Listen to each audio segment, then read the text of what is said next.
ಇನ್ನು honey trap ಬಗ್ಗೆ ವಿಧಾನಸಭೆಯಲ್ಲೇ ರಾಜಣ್ಣ ಅವರು ಮಾತನಾಡಿದ್ದಾರೆ. ಸಿಎಂ ಉನ್ನತ ಮಟ್ಟದ ತನಿಖೆ ಮಾಡಿಸೋ ಬಗ್ಗೆಯೂ ಕೂಡ ಹೇಳಿದ್ದಾರೆ. ಹನಿ ಟ್ರ್ಯಾಪ್ ವಿಚಾರದ ಬಗ್ಗೆ ಸಿಟಿ ರವಿ ಅವರು ಹೇಳಿಕೆ ಕೊಟ್ಟಿದ್ದಾರೆ. ಸಿಎಂ ಅವರು ಕೂಡ ಉನ್ನತ ಮಟ್ಟದ ತನಿಖೆ ಮಾಡಿಸೋ ಬಗ್ಗೆ ಹೇಳಿದ್ದಾರೆ. ಬೆಂಗಳೂರಿನಲ್ಲಿ ಬಿಜೆಪಿ ಎಂಎಲ್ಸಿ ಸಿಟಿ ರವಿ ಹೇಳಿಕೆ ಕೊಟ್ಟಿದ್ದಾರೆ. ಸದನದಲ್ಲಿ ಸಿಎಂ ಹೇಳಿರಬೇಕಾದ್ರೆ ತನಿಖೆ ಮಾಡಿಸಬಹುದಲ್ವಾ? ಪ್ರೊಡ್ಯೂಸರು, ಡೈರೆಕ್ಟರು, ಆಕ್ಟರು ಯಾರೆಂಬುದರ ಬಗ್ಗೆ ಈಗ ಚರ್ಚೆ ಆಗಿದೆ. ರಾಜಣ್ಣ ಹೇಳಿಕೆ ದಾಖಲು ಮಾಡಿ ತನಿಖೆ ಮಾಡಿಸಬಹುದಲ್ವಾ? ಬೆಂಗಳೂರಿನಲ್ಲಿ ಬಿಜೆಪಿ ಎಂಎಲ್ಸಿ ಸಿಟಿ ರವಿ ತನಿಖೆ ಆಗಬೇಕು ಹನಿ ಟ್ರ್ಯಾಪ್ ವಿಚಾರಕ್ಕೆ ಸಂಬಂಧಪಟ್ಟಂತೆ ಅಂತ ಹೇಳಿ ಆಗ್ರಹಿಸಿದ್ದಾರೆ.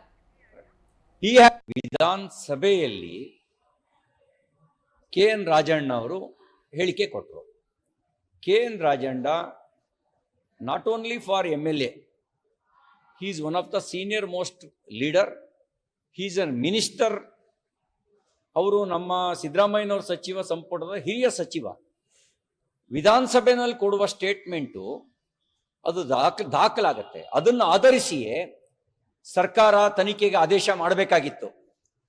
ಮತ್ತೆ ವಿಧಾನ ಪರಿಷತ್ನಲ್ಲಿ ನಾವು ವಿಷಯವನ್ನು ಚರ್ಚೆ ಮಾಡಿದಾಗ ನಮ್ಮ chief minister he has made the statement, ನಾವು ಉನ್ನತ ಮಟ್ಟದ ತನಿಖೆ ನಡೆಸ್ತೀವಿ ಅಂತ ಚೀಫ್ ಮಿನಿಸ್ಟರ್ ಹೇಳಿದ್ರು ಸಿದ್ದರಾಮಯ್ಯನವರು. ಇದಕ್ಕಿಂತ ಇನ್ನೇನು ಬೇಕು? ಮತ್ತೊಂದು ದೂರು ಕೊಡೋ ಅವಶ್ಯಕತೆ ಏನಿದೆ? ವಿಧಾನಸಭೆಗೆ ಗೌರವ ಇಲ್ವಾ? ವಿಧಾನಸಭೆಯಲ್ಲಿ ಕೊಡೋ ಹೇಳಿಕೆಗೆ ಏನು ಬೆಲೆ ಇಲ್ವಾ? ಹೇಳಿಕೆ ಕೊಟ್ಟರವ್ರೇನು ಹಾದಿ ಬೀದಿಲಿ ಕೊಟ್ಟಿದ್ದಾರೆ ಹೇಳಿಕೆನ?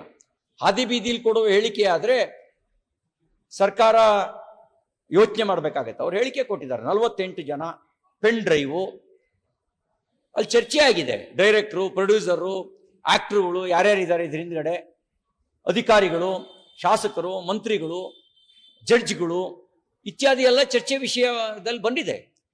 ಇಷ್ಟು ಗಂಭೀರವಾಗಿರ್ಬೇಕಾದ್ರೆ ನ್ಯಾಯಾಂಗ ಹಾಲಿ ನ್ಯಾಯಾಧೀಶರ ನೇತೃತ್ವದಲ್ಲಿ ತನಿಖೆ ಮಾಡಿಸೋದಕ್ಕೆ ಅಡ್ಡಿ ಏನು? ಸತ್ಯ ಹೊರಗಡೆ ಬರಲಿ, ಯಾರು ತಪ್ಪು ಮಾಡಿದ್ದಾರೆ ಅಂತ ಗೊತ್ತಾಗ್ಲಿ, ಮಾಡ್ಬೇಕಲ್ಲ. ಅದ್ರ ಆಧಾರದಲ್ಲೇನೆ ತನಿಖೆ ಮಾಡಿಸ್ಬೋದಲ್ಲ. ಯಾಕೆ ಇದಕ್ಕೆ ಕಾಗಕ್ಕ ಗೂಬಕ್ಕನ್ ಕಥೆ ಹೇಳ್ತೀರಿ? ಇಚ್ಛಾಶಕ್ತಿ ಇದ್ರೆ